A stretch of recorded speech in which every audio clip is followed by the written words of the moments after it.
আসসালামু আলাইকুম এভরিওয়ান।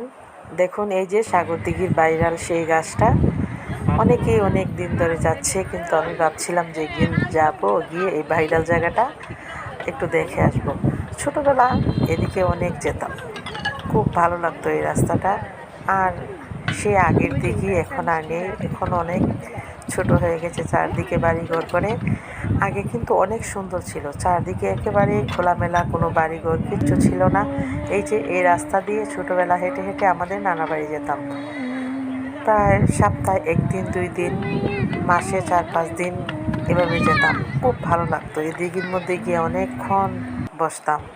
আর সেই দিঘি আজকে এই যে ভাইরাল দিঘি হয়ে গেল, খুব ভালো লাগে সাগরের দিঘিতে গিয়ে। এই যে দেখুন, সাগর দিঘিতে আর কিছু থাকার না থাক, ভাইরাল গাছ আর অনেকগুলো ছাগল পাওয়া যায়। আসলে এই সাগর দিঘি আমাদের বানিয়াচংয়ের একটা ঐতিহ্য। আর এই সাগর দিঘিকে আমরা কমলা রানীর দিঘি বলে জানি। তো এভরিওয়ান দেখুন, অসাধারণ। কার কার এখনও সাগর দিঘি দেখা হয়নি, যারা দেখেননি এসে দেখে যান। দেখুন অনেক সুন্দর। ওই যে আমি এক পারে দাঁড়িয়ে আছি, পশ্চিম পারে, আর ওইটা হচ্ছে পূর্ব পাড়। আসলে অনেক সুন্দর।